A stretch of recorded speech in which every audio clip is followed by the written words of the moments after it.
Nah, di sisi lainnya teman-teman, Rianti ini menyuruh seseorang untuk mengambil selai rambut dari Mutiara. Ya, orang tersebut orang bayaran ya. Sehingga pada akhirnya berhasil mengambil rambut tersebut dan langsung diberikan kepada Rianti untuk Rianti lakukan tes DNA sesegera mungkin. Ya, ini Rianti lakukan supaya dapat kepastian aja. Sebetulnya gini, Rianti tuh udah yakin kalau Mutiara ini adalah anak kandungnya. Cuman karena ini tuh udah 20 tahun berlalu, meskipun fakta-faktanya ada, Rianti cuma pengen mastiin lagi aja gitu teman-teman. Takutnya kan kenapa-napa. Lagi pula Rianti nggak mau kalau sampai nanti ada rasa bersalah lagi. Pokoknya nggak mau sampai salah aja. Sehingga Rianti pun juga mau nggak mau harus melakukan semua ini. Tapi teman-teman tenang aja, Rianti pun juga nggak kayak dulu lagi kok kepada Mutiara. Bener-bener bisa baik, care, bahkan bisa dikatakan ada kemungkinannya Rianti malah makin sayang terus kepada Mutiara. Karena banyak hal lah.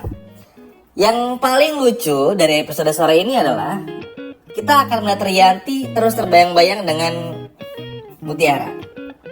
Terutama kan Mutiara ini kan orangnya cukup ngotot juga ya, sama kayak Rianti. Nah, sifat-sifat ngotot inilah yang pada akhirnya bikin Rianti pun juga sadar kalau ternyata ya Mutiara sama dirinya kok banyak kesamaan gitu. Sama-sama ngotot orangnya, keras kepala lah ibaratnya. Dan sila yang bikin Rianti pun juga ngerasa kayaknya emang wajar sih kalau Mutiara ini adalah anak kandungnya. Maksudnya dengan berbagai macam kemiripan, terus juga tanda lahir di kaki yang sama, itu aja sebetulnya udah cukup. Cuma lagi dan lagi Rianti pun ingin melakukan penelitian lainnya. Nah, sebelum kita lanjut lagi, kita akan bahas tentang Sandra sedikit aja. Sebelum nanti Mimin akan bahas di video selanjutnya jauh lebih detail lagi. Jadi Sandra ini teman-teman akhirnya mendapatkan seorang pengacara. Nah, sialnya dan bodohnya Sandra malah bohong kepada pengacara tersebut kalau mobilnya itu dicuri. Terus yang nyuri itu nabrak orang. Terus akhirnya Sandra pun juga bohong lagi tuh, entah kebohongan apa lagi, tapi yang pasti diungkapin lah kepada pengacara tersebut. Nah, cuma yang lucunya kan Sandra ini tuh sampai polisi terakhir kali berhasil nangkap Sandra, kan mobilnya Sandra tuh masih ada di rumahnya Sandra gitu loh. Kalau emang benar-benar mobilnya dimaling, ngapain maling mobil terus dibalikin lagi ke rumah Sandra? Kan aneh. Lucu banget gitu loh. Buat apa? Sehingga inilah yang bikin pengacara pun juga kurang percaya kepada Sandra. Ya mau pengacara dibayar semahal apapun, kalau emang faktanya Sandra bersalah, susah juga mau dibela teman-teman. Mau gimana pun juga, cuman yang jadi concern dari pengacara tersebut adalah gimana untuk meringankan hukuman dari Sandra ini. Ya, emang kita dibikin curiga sih karena takut Sandra nanti bebas dan lain sebagainya macamnya. Apalagi kan ya mobilnya Sandra ini remnya belum gara-gara Bisma dan juga Dina. Jadi takutnya itu menjadi alasan Sandra dibebaskan, sedangkan Dina dan Bisma bakal dihukum gitu, di penjara. Tapi harusnya sih enggak ya. Tapi tenang, nanti kita akan bahas di video selanjutnya. Nah, kita lanjut lagi. Rianti pun juga begitu bersemangat setelah mendapatkan selai rambut dari Mutiara. Ya, karena mau bagaimanapun juga, dalam hal ini Rianti benar-benar ingin tahu siapakah Mutiara yang sebenarnya. Walaupun Rianti udah sadar teman-teman Mutiara ini adalah anak kandungnya, tapi demi kebaikan bersama Rianti harus melakukan semua ini. Ya, Mimin ngerti sih. Teman-teman takut ya rambutnya Mutiara tuh ketuker sama rambutnya Kayla. Apalagi Mutiara habis pakai sisirnya Kayla tuh. Tapi kalau menurut Mimin sih enggak ya, karena orang tersebut tuh langsung ngambil selai rambutnya dari Mutiaranya. Jadi harusnya semuanya bakal aman-aman aja.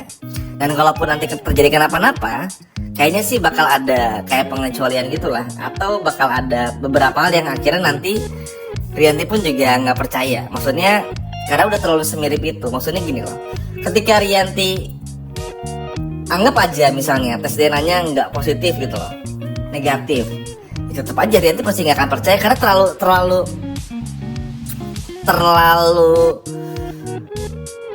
apa ya, terlalu informatif banget itu informasinya tentang Mutiara. Maksudnya tanda lahir di kaki sebelah kanan, terus juga Mutiara diambil sama Widuri dan lain sebagainya macam itu ya sesuai dengan info suster. Ya memang sedetail itu. Jadi memang nggak mungkin dan nggak mungkin banget kalau Mutiara ini bukanlah anak kandung dari Rianti. Justru Rianti nanti kalau kenapa-napa malah denial dan nggak percaya. Pokoknya Rianti itu sekarang udah percaya Mutiara adalah anak kandungnya. Cuman itu kalau situasinya jika hasil tes DNA-nya tuh negatif.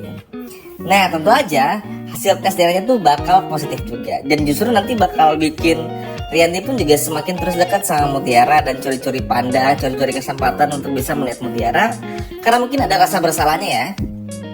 Apalagi ya teman-teman tahu sendiri dan kita pun juga semua tahu kalau memang ya Rianti itu udah terlalu banyak salah kepada Mutiara, udah terlalu banyak bikin dosa kepada Mutiara. Jadi Rianti ingin melakukan hal lain, ingin benar-benar gimana caranya supaya bisa menembus semua kesalahan di masa lalu dan bisa menjadi mamah yang baik bagi Mutiara. Karena balik lagi teman-teman, kan ngelihat Rianti aja nangis, melihat tanda lahir di kaki Mutiara aja tuh udah kita bikin seneng banget ya. Maksudnya tuh ini momen yang udah kita tunggu-tunggu dari lama gitu, mungkin 3 bulanan lebih lah kita nunggu momen ini.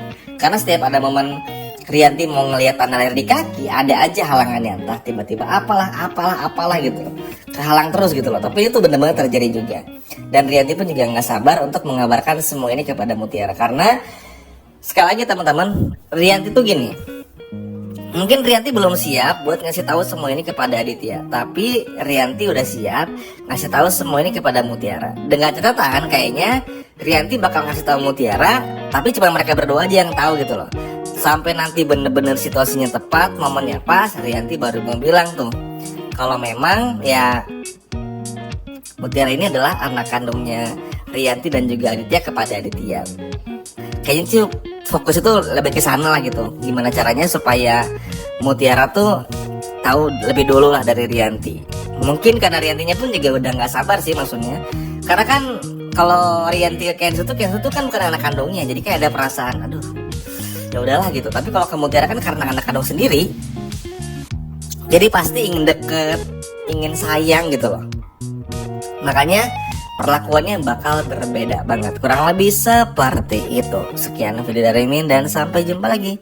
Dadah.